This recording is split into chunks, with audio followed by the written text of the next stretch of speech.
So hello everyone, तो कैसे हैं आप सभी लोग। आई होप आप सभी लोग बहुत मजे में होंगे, तैयारी भी लाजवाब तरीके से कर ही रहे होंगे। 24 फरवरी को ही आपका हिंदी का पहला पेपर है।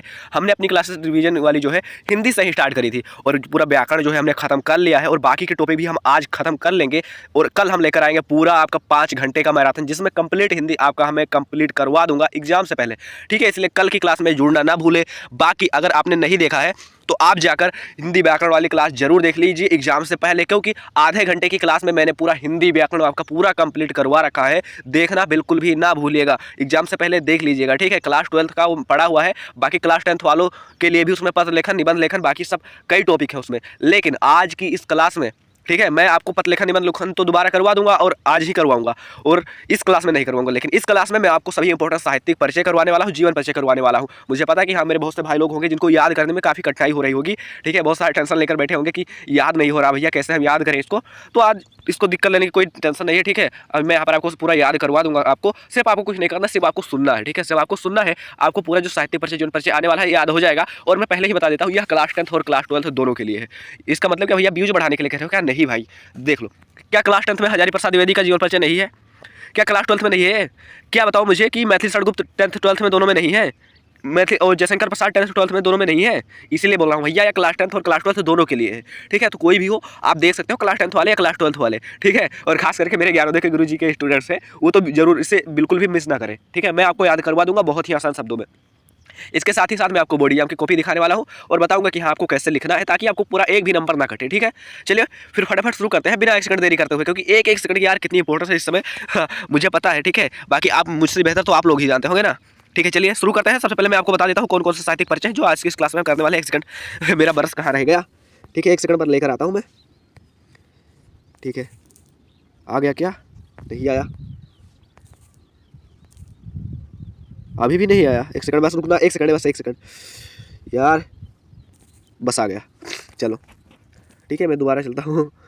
सॉरी भाई। ठीक है, 1 सेकंड मतलब कि आपके लिए क्या बोला था कि मैं 1 सेकंड अभी वो नहीं करवाऊंगा, पर 1 सेकंड बस, 1 सेकंड रुकना। ये पूरा आपका जो पूरा कंप्लीट हिंदी का पीडीएफ है, मैं आपको इससे कल 5 घंटे लगातार मैं इसे पढ़ाने वाला हूँ, तो कोई भी जुड़ना मत भूलना। ओके भाई, चलो कहाँ पर थे हम? हाँ चलो, मैं आपको सबसे पहले बोर्ड एग्जाम की कॉपी दिखा देता हूँ, उसके बाद मैं दिखा देता हूँ आपको लिखना कैसे है। चलिए भाई, ये देखिए, ये आपकी बोर्ड एग्जाम की कॉपी आपको इस तरह मिलने वाली है। ठीक है, वहाँ पर आपको इसी तरह लिखना होगा। अब देखिए, आपसे पूछा जाएगा साहित्यिक परिचय। ठीक है, साहित्यिक परिचय पूछा जाएगा, लेकिन भैया पूछो साहित्यिक परिचय, जीवन परिचय होता क्या है? ये कन्फ्यूजन इतना काहे को है? तो मैं बता दूं, साहित्यिक परिचय पूछा जाएगा, लेकिन साहित्यिक परिचय में आपको उनका संक्षिप्त परिचय बताना होता है, जैसे कि जन्म और जन्म मृत्यु, माता पिता, शिक्षा, ये सब लिखना होता है। ठीक है, और बाकी साहित्य में योगदान भी लिख देंगे, तो इनका जो पूरा आपका जो भी पूछा जाएगा साहित्यिक परिचय, वो आपका कंप्लीट हो जाएगा। ठीक है, तो आपको क्या लिखना है? उनका संक्षिप्त परिचय, उसके बाद इनका साहित्य में योगदान क्या रहा और साहित्य में इनका स्थान क्या रहा। चलिए ठीक है, मैं दिखा देता हूँ। ये देखो, इस तरह बोर्ड एग्जाम की आपकी कॉपी मिलेगी। ठीक है, बोर्ड एग्जाम की कॉपी मिलेगी, आपको इसी तरह लिखना है। सबसे पहले ऊपर आप प्रश्नोत्तर संख्या डालेंगे, जो भी क्वेश्चन। हाँ भाई यार, तबियत थोड़ी ठीक नहीं है ना, बाकी आप लोग समझ सकते हैं, मैं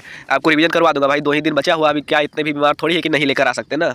चलो ठीक है, तो सबसे पहले उसके बाद जिसका लिखना है उसका आपको नाम डालना है। उसके बाद में आपको क्या लिखना है? उसके बाद में जन्म, जन्म स्थान, माता पिता, मृत्यु, ये सारी चीज़ें आपको संक्षिप्त परिचय में लिखना है। मैं पहले बता देता हूँ, आपको इसी तरह बॉक्स बनाकर भी आप लिख सकते हैं वहाँ पर, लेकिन आपको संक्षिप्त परिचय उनका देंगे। ठीक है, भले ही आपसे साहित्यिक परिचय पूछा जाए, पर उनका संक्षिप्त परिचय देंगे।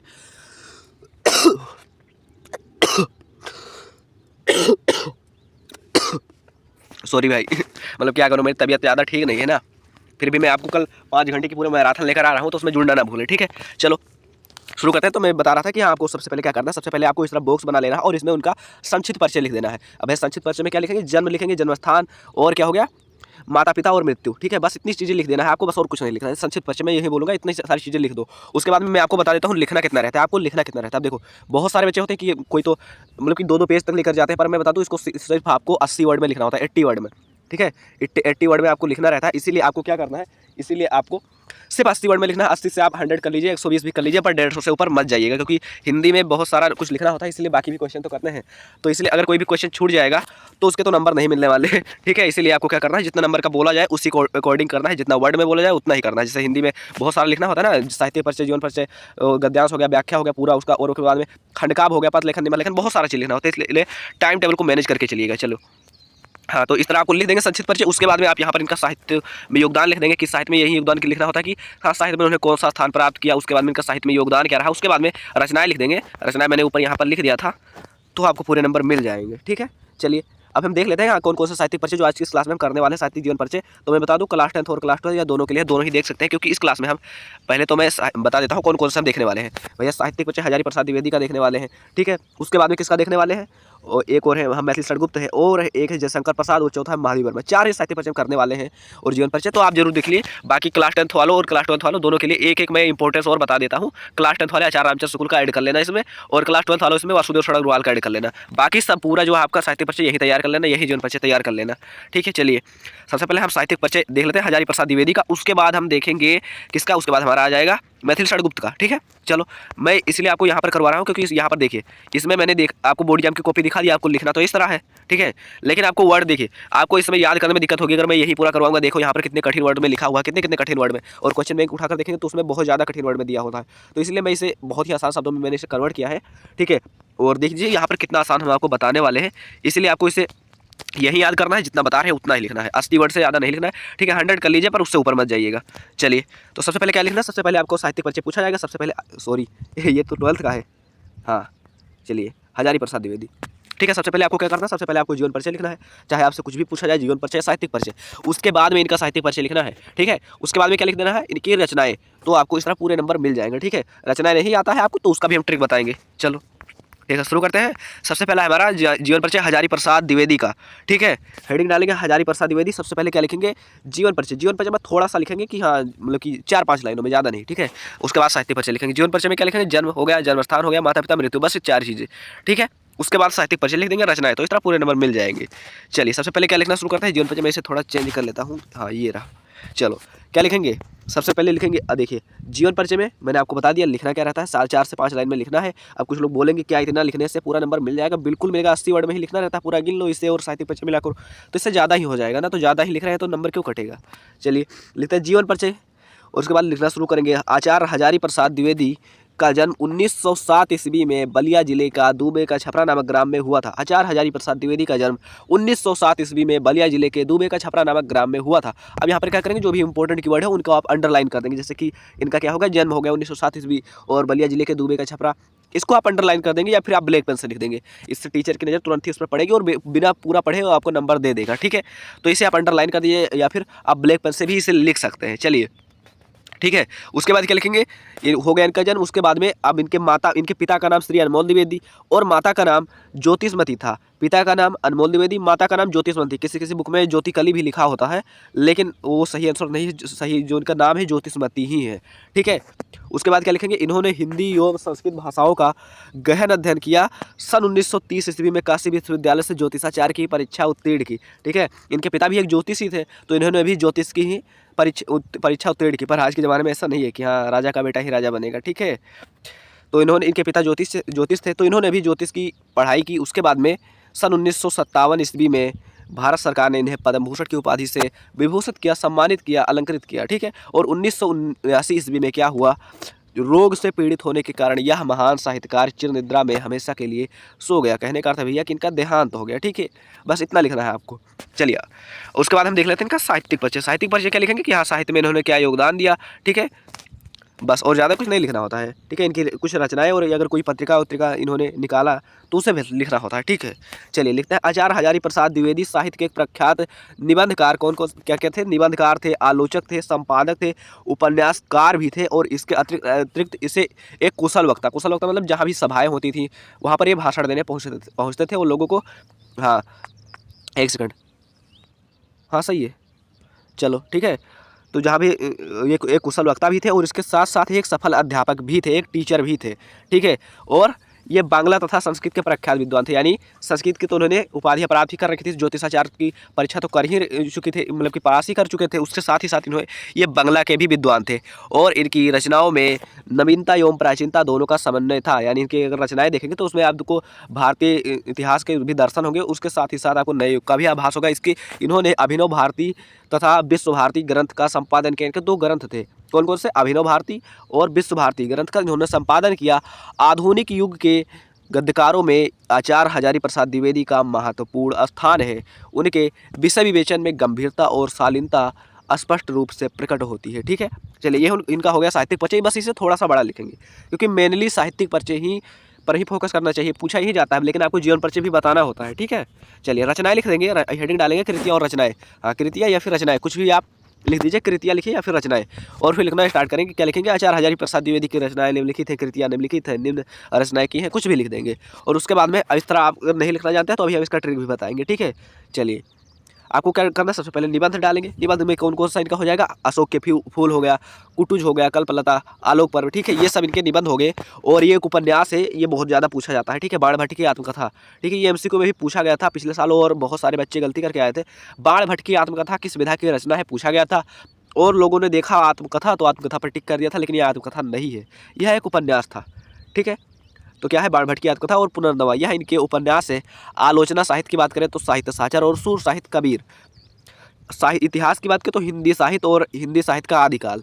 ठीक है, हिंदी साहित्य का आदिकाल, ये इनके इतिहास थे। अगर आपको इस तरह लिखने में नहीं दिक्कत होती है, ठीक है, विधाओं के साथ लिखने में दिक्कत होती है, तो आपको कुछ नहीं करना है, आपको सिर्फ इस तरह रचनाएं की हेडिंग डालना है। उसके बाद में आपको सिर्फ 3 से 4 रचनाएं याद होनी चाहिए। मान लीजिए आपको 3 रचनाएं पता है, 1 2 3 इस तरह आपने लिखा, और उसके बाद में यहाँ पर लिख देंगे अशोक के फूल हो गया, बाणभट्ट की आत्मकथा हो गया, उसके बाद में कल्पलता, बस हो जाएगा आपका काम। ठीक है, चलिए इतना ही आपको करना है, उसके बाद में आप कुछ नहीं करना है, आपको पूरा साहित्यिक परिचय का पूरा आपको नंबर मिल जाएगा। चलिए, हाँ इनका हो गया। अब चलिए देख लेते हैं मैथिली शरण गुप्त जी का। ठीक है, बहुत इंपॉर्टेंट है, बात करें तो हाँ ये 2000 मतलब बहुत हर साल पूछा था, इनका तो फिक्स रहता है। मैथिली शरण गुप्त हो गया, हजारी प्रसाद द्विवेदी, हजारी प्रसाद द्विवेदी से भी ज़्यादा इंपॉर्टेंट है इनका। उसके बाद में जयशंकर प्रसाद, इनका तो मोस्ट इंपॉर्टेंट है। ठीक है, चलिए देख लेते हैं फटाफट किसका, मैथिली शरण गुप्त का। उसके बाद हम देखेंगे जयशंकर प्रसाद जी का। ठीक है, जयशंकर प्रसाद का सबसे इंपॉर्टेंट है, इसलिए उसे तो बिल्कुल भी मिस मत करना। चलिए, जैसा कि हमने पहले बताया, सिर्फ 80 वर्ड में आपको पूरा लिखना रहता है। ठीक है, इसलिए आपको समय को ध्यान में रखकर चलना है। 80 वर्ड में लिखना, 80 से 100 हो जाए कुछ चलेगा, लेकिन हाँ 150 से ऊपर मत जाना। चलिए ठीक है, लिखना स्टार्ट करते हैं। सबसे पहले हेडिंग डालेंगे जीवन परिचय, उसके बाद हम साहित्यिक परिचय लिखेंगे। जीवन परिचय में क्या लिखेंगे? मैथिली शरण गुप्त जी का जन्म झांसी जिले के चिरगांव में सन 1886 ईस्वी में हुआ था। मैथिली शरण गुप्त जी का जन्म झांसी जिले के चिरगांव में सन 1886 ईस्वी में हुआ था। झांसी उत्तर प्रदेश में ही है। ठीक है, और अब अगर इनको मतलब जो भी इंपॉर्टेंट कीवर्ड है, इनको हमने क्या बताया कि ब्लैक पेन से या फिर आप इसे अंडरलाइन कर देंगे। ठीक है, और फिर क्या लिखेंगे? उसके बाद लिखेंगे इनके पिता सेठ रामशरण गुप्त था। ये शायद रामचरण है, यहाँ पर रामशरण हो गया है। इनके पिता का नाम सेठ रामचरण गुप्त था, और ये हिंदी साहित्य के एक अच्छे कवि थे। ठीक है, और इसी कारण इनका बेटा भी हुआ, यानी मैथिली शरण गुप्त जी, ये भी एक बहुत ही अच्छे कवि थे। इन्हें अपने द्विवेदी युग के सबसे अच्छे कवि माने जाते हैं। ठीक है, इन्हें अपने पिता से ही कविता की प्रेरणा प्राप्त हुई, जैसा कि हमने आपको पहले ही बताया। और गुप्त जी की शिक्षा दीक्षा घर पर ही हुई। ठीक है, ज़्यादातर जो लेखक होते थे पहले काल के, तो वो सब घर पर ही सभी वो पढ़ लेते थे। ठीक है, बिना फ़ोन के सब सिर्फ किताबों से ही ज्ञान ले लेते थे। गुप्त जी की शिक्षा दीक्षा घर पर ही संपन्न हुई। इसी कारण इनके अंदर काव्य के प्रति अभिरुचि जागृत हुई। काव्य के प्रति या कविता के प्रति, कुछ भी लिख दीजिए। ठीक है, सन 1964 ईस्वी में सरस्वती का यह महान उपासक परलोक सिधार गया है। डेट याद रखिएगा, 1964 ईस्वी। 1886 ईस्वी में जन्म हुआ और 1964 ईस्वी में इनका देहावसान हो गया। चलिए, ये हो गया इनका जीवन परिचय। उसके बाद देख लेते हैं इनका साहित्यिक परिचय। ठीक है, बहुत ही आसान शब्दों में, इससे आसान आपको कहीं नहीं मिलेगा। ठीक है, इससे आसान आपको कहीं मिलेगा, क्वेश्चन बैंक भी उठाकर देखेंगे तो उसमें बहुत सारा कठिन वर्ड दिया होता है, जैसे आप याद नहीं रख पाएंगे। ठीक है, लेकिन इस यहाँ पर बहुत आसान शब्दों में लेकर आए हैं। चलिए, उसके बाद हेडिंग डालेंगे साहित्यिक परिचय। ठीक है, क्या डालेंगे? हेडिंग साहित्यिक परिचय। साहित्यिक परिचय में इनका जो बस साहित्य में योगदान लिखना होता है, बस और कुछ नहीं। ठीक है, चलिए लिखते हैं, लिखेंगे मैथिली शरण गुप्त जी की बाल अवस्था से ही काव्यात्मक प्रवृत्ति विद्यमान थी, यानी इनके पिता भी एक कवि ही थे, तो इनमें भी काव्यात्मक प्रकृति जो अपने पिता से इन्हें उसमें मिली थी, क्या बोलते हैं, मतलब मुझे शब्द नहीं याद हो रहा है। ठीक है, यह एक युग पुरुष के रूप में हिंदी में अवतरित हुए, और इन्होंने हिंदी को अपनी प्रतिभा के स्पर्श से जो संजीवनी शक्ति प्रदान करी, उसी के फलस्वरूप ये लोगों के प्रिय कवि बन गए। इन्होंने बहुत सारे ऐसे रचनाएं की, अभी मैं इनकी रचनाएं दिखाऊंगा, जिससे लोगों के प्रिय कवि बन गए।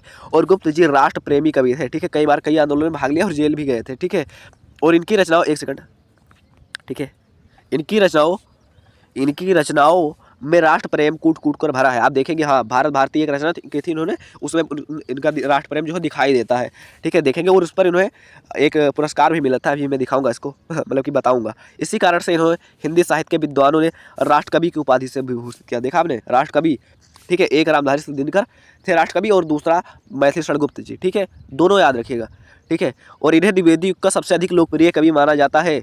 ये हाँ, ये याद रखना, द्विवेदी के ये कवि थे, क्योंकि इनकी रचनाएं देकर पूछ लिया जाता है कि ये रचना किस युग की है। ठीक है, उसके बाद क्या डालेंगे, हेडिंग डालेंगे कृतियाँ, फिर रचनाएं और भी हैं। ठीक है, ये देखिए बस इतना ही है। ठीक है, गुप्त जी की रचनाएं दो प्रकार की है, एक मौलिक रचना है, दूसरा अनुदित रचना है। ठीक है, आपको मतलब कि अगर आपको नहीं आता है लिखना इस तरह, आप सिर्फ हेडिंग डालो यार, रचना 1 2 3 नंबरिंग करो, भारत भारती, पंचवटी, साकेत लिख दो, बस हो गया। ठीक है, बस यही करना है आपको। हाँ, ये याद रखना, साकेत एक महाकाव्य है मैथिली गुप्त जी का, ये जरूर पूछा जाता है।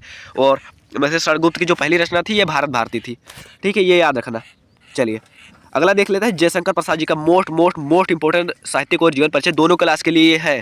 ठीक है, दोनों क्लास के लिए है ये, मतलब कि जो भी हम इस क्लास में करवा रहे हैं ये दोनों ही क्लास के लिए, क्लास 10th और क्लास 12th, कोई भी हो आप इसे देख सकते हैं। ठीक है मेरे भाई, चलिए क्या लिखेंगे, सबसे पहले इनका जीवन परिचय लिखेंगे, संक्षिप्त परिचय लिखेंगे, उसके बाद में इनका हम साहित्यिक परिचय लिखेंगे। जीवन परिचय लिखना स्टार्ट करते हैं। सबसे आसान जीवन परिचय मुझे इन्हीं का लगता है, क्योंकि 9th हो, 10th हो, 11th हो, 12th में हर एक क्लास में इनका जो है दिखाई देता है। ठीक है, शायद 11th में नहीं है पर दिखाई देता है इनका हर एक क्लास में लगभग। ठीक है, इनका साहित्यिक परिचय, जीवन परिचय, इसलिए सबको याद ही हो जाता है 9th में 10th में पढ़कर आते हैं तो। ठीक है, चलिए लिखेंगे जीवन परिचय। जीवन परिचय में बस हाँ, जन्म और जन्म स्थान, माता पिता और मृत्यु, बस इतना आपको लिख देना है। ठीक है, ज़्यादा बवाल मतलब उसमें लिखने की जरूरत नहीं है, इतना छोटा सा लिख देंगे। बस साहित्यिक परिचय थोड़ा सा बड़ा लिखेंगे, उसके बाद रचनाएं। ठीक है, रचनाओं का मैंने आपको ट्रिक बता दिया कि आपको लिखना कैसे है। बाकी मैं तो यही कहूँगा कि विधा के साथ आप याद रखो, ताकि एमसीक्यू में भी पूछा जाए तो आपको कोई दिक्कत ना हो बताने में। ठीक है, चलो शुरू करते हैं। सबसे पहले क्या लिखेंगे, जीवन परिचय लिखेंगे। जयशंकर प्रसाद जी का जन्म काशी के एक धनी महादानी परिवार में हुआ था। 1889 ईस्वी में हुआ था, एक वैश्य परिवार में हुआ था। ठीक है, जयशंकर प्रसाद जी का जन्म काशी के एक प्रसिद्ध धनी महादानी परिवार में सन 1889 ईस्वी में हुआ था। 1889 ईस्वी में होता, कहीं कहीं 1890 लिखा होता है किसी किसी बुक में, पर 1889 सही इनका राइट आंसर है, जिनका जन्म 1889 ईस्वी में हुआ था। इनके पिता का नाम देवी प्रसाद साहू था। इनके पिता का नाम क्या था, देवी प्रसाद साहू, और माता का नाम मुन्नी देवी था। ठीक है, याद रखना। इनके बचपन में ही पिता की मृत्यु हो जाने के बाद इनकी प्रारंभिक शिक्षा घर पर ही हुई। बचपन में ही इनके पिता की मृत्यु हो गई तो क्या हुआ, उसके बाद में इनके जो भाई थे शंभुनाथ साहू, इन्होंने इनकी प्रवेश तो कराया, मतलब इनका एडमिशन करवाया क्वींस कॉलेज में, लेकिन वे स्कूल छोड़कर आ गए और घर पर ही इन्होंने अपना जो है अपनी शिक्षा पूरी की। ठीक है, उसके बाद में लिखेंगे और घर पर ही इन्होंने हिंदी साहित्य, हिंदी हो गया, संस्कृत हो गया, उर्दू फारसी आदि भाषाओं का गहन अध्ययन किया। इनकी आर्थिक स्थिति ठीक नहीं थी। अब देखो मतलब यार, इतने धनी महादानी परिवार में हुआ था, आर्थिक स्थिति ठीक नहीं थी, ये कैसे बोल सकते हो आप। तो मैं बता दूं मतलब कि शुरुआत में तो इनकी स्थिति ठीक थी, आर्थिक स्थिति बहुत बढ़िया थी जब तक इनके पिता थे। लेकिन अब पिता गए तो बहुत सारा कर्जा भी था, और कर्जा होने के कारण घर भी बेचना पड़ा। ठीक है, तो इसीलिए इनके जो आर्थिक स्थिति बहुत ही दयनीय हो गई थी, और इसी के कारण अब ये क्षय रोग से पीड़ित भी हो गए। क्षय रोग से पीड़ित होने के कारण 1937 ईस्वी में अल्पायु में ही इस महासाहित्यकार का स्वर्गवास हो गया। ठीक है, अल्पायु में ही, मतलब 1937 ईस्वी में 48 वर्ष की आयु मात्र। अभी देखेंगे जो हमारे पुराने कवि होते हैं से कितने कितने साल जीते हैं, 110 120, लेकिन 48 वर्ष की आयु में ही इनका देहांत हो जाता है ना। लेकिन ये अपने समय के ऑलराउंडर थे। ठीक है, याद रखना, साहित्य परिचय लिखेंगे। ठीक है, बस थोड़ा सा उतना ही लिखेंगे, नंबर पूरा मिलेगा। साहित्य परिचय में क्या लिखेंगे, जयशंकर प्रसाद जी आधुनिक हिंदी साहित्य की गौरवपूर्ण विभूति है, या हिंदी साहित्य में इनका गौरवपूर्ण स्थान है। ठीक है, ये छायावाद के प्रवर्तक और प्रतिनिधि कवि है। ठीक है, छायावाद के प्रवर्तक और प्रतिनिधि कवि कौन है, जयशंकर प्रसाद। ठीक है, एमसीक्यू में पूछा जाता है, 4 नाम याद रखना, वर्मा, प्रसाद, पंत, निराला। ठीक है, एमसीक्यू में पूछा जा सकता है। प्रसाद जी ने अपने काव्य में माननीय मूल्यों की प्रतिष्ठा की है। इन्होंने अपनी रचनाओं में से हिंदी साहित्य को समृद्ध किया है, बढ़ावा दिया है, जागृत किया है। जयशंकर प्रसाद जी एक कवि ही नहीं, ऑलराउंडर थे। जैसे ऑलराउंडर मतलब नाटककार भी थे, उपन्यासकार थे, कहानीकार, निबंधकार। अभी देखेंगे सभी लोगों का एक अपना क्षेत्र होता है, जैसे राहुल संकीर्तन यात्रामृत में है, कोई कथा और कहानी सम्राट में मुंशी प्रेमचंद है, लेकिन हाँ इनका जो है हर एक क्षेत्र में दबदबा रहता था। ठीक है, इन्होंने अपने काव्य में प्रेम और सौंदर्य का चित्रण किया। हाँ, जो भी इनकी रचनाएं देखेंगे उसमें आपको दिखाई देगा कि हाँ इनमें प्रेम जो है कूट कूट कर भरा हुआ है। ठीक है, उसके बाद में क्या लिखेंगे, उसके बाद में लिखेंगे यह अनेक विषयों तथा भाषाओं के प्रकट पंडित है। ठीक है, घर पर ही इन्होंने भी बहुत सारी भाषाओं का अध्ययन किया था। ठीक है, सभी कवि और परिचय मतलब जो भी लेखक होते हैं, मैं तो यही देखता हूँ कि सभी लोग घर पर ही पता नहीं कैसे विद्वान हो जाते हैं। हिंदी साहित्य का कोई भी अंग इनसे छूता ही नहीं रहा, क्योंकि कहने का अर्थ है अपने समय के ये ऑलराउंडर थे। रचनाएं लिखेंगे। ठीक है, रचनाएं, हाँ इनकी रचनाएं याद रखना, मैं कहूँगा इनकी सारी रचनाएं याद रखना, कोई भी पूछा जा सकता है एमसीक्यू में। ठीक है, स्मार्ट बनने की कोशिश मत करना कि हाँ चलो 2-4 याद कर लेते हैं वही लिख देते हैं, एमसीक्यू में पूछा जाएगा तो क्या करोगे। ठीक है, इसलिए रचना याद रखना। काव्य संग्रह में लिखना है आपको, क्या हो गया, आंसू आंसू इनका एक विरह काव्य है, लहर हो गया, झरना हो गया, कामायनी, कामायनी जो है महाकाव्य है, और प्रेम पथी के कामायनी और आंसू या ऊपर से याद रखना। उसके बाद में सेकंड देखा जाए तो नाटक इनके सारे याद रखना, जन्मेजय का नाग यज्ञ, एक घूट, अजातशत्रु, स्कंदगुप्त, कोई भी नाटक पूछ लेगा। कहानी की बात करें तो आकाशदीप, इंद्रजाल, आंधी। ठीक है, और उपन्यास कंकाल, तितली, इरावती, इनके जो उपन्यास थे, इरावती अपूर्ण रह गई थी क्योंकि इसी की रचना कर रहे थे, तब इनका देहांत हो गया था। ठीक है, तो रचना याद रखना। बाकी मैं एक बार आपको इसके शॉट लेने का मौका दे देता हूँ, आप इसके शॉट ले लीजिए। हाँ, थोड़ा सा बहुत ही आसान शब्दों में है, इससे आसान आपको कहीं नहीं मिलेगा, मैं कहता हूँ इससे आसान नहीं मिलेगा आपको। चलिए मैं दिखा देता हूँ, आप इसके शॉट ले लीजिए और इसे तैयार कर लीजिए, बस ज़्यादा नहीं है, 1 सेकंड यहाँ से। ठीक है, ये देखिए, ये देख लीजिए, इसका भी ले लीजिए। और ये रहा रचनाएं इनकी, मैथिली शरण गुप्त जी का साहित्यिक परिचय, उसके बाद में इनका जीवन परिचय, साहित्यिक परिचय, रचनाएं, और जयशंकर प्रसाद जी का देखिए। हाँ, इनका जरूर तैयार कर लेना भाई। ठीक है, इनका जरूर तैयार कर लेना। चलिए ठीक है, बस तो हमारे जो है इसमें 3 से 4 रचनाएं जो है साहित्यिक परिचय जो है मैंने कंप्लीट करवा दिया है। बाकी क्लास 10th वाले आचार्य रामचंद्र शुक्ल और क्लास 12th वाले वासुदेव सड़गवाल एक एक ऐड कर लेना। बाकी आपको कोई भी तैयार करने की जरूरत नहीं है। ठीक है, इतना ही तैयार कर लीजिए, इससे आसान शब्द में आपको कहीं नहीं मिलेगा, क्वेश्चन बैंक से नहीं, आप यही तैयार कर लीजिए। ठीक है, आपको ये आसानी से याद हो जाएगा। ठीक है, अगर आपने पहले भी कभी नहीं पढ़ा है तो बस 10 मिनट टाइम देंगे और वो पूरा जो है आपको तैयार हो जाएगा। ठीक है, इसलिए इसे स्क्रीनशॉट ले लीजिए, अच्छे से रट लीजिएगा। चलिए, और कल की क्लास में आना ना भूले, मतलब आज एक निबंध और जो पत्र लेखन की पूरी महामैराथन आ रही है, 1 घंटे की होने वाली है, लेकिन 1 घंटे में पूरा आपका पत्र लेखन, निबंध लेखन, पूरा टॉपिक क्लियर हो जाएगा। इसलिए बस 1 घंटे बाद आने वाली है, उसे भी देख लेना। उसके बाद में शाम को एक 200 MCQ वाली वो आएगी, वीडियो आएगी, जिसमें आपको गद्य साहित्य 200 MCQ करवा दिए जाएंगे, तो आपको कोई दिक्कत लेने वाली बात नहीं है। कल जो है व्याकरण का महामैराथन और हिंदी का महामैराथन 5-5 घंटे का होगा, जुड़ना मत भूले। कल आपका फाइनल रिवीजन होने वाला है, उसके बाद में आपको 24 फरवरी का आपका पेपर होने वाला है। ठीक है, चलिए मिलते हैं फिर किसी धमाकेदार क्लास के साथ, तब तक के लिए धन्यवाद, जय हिंद।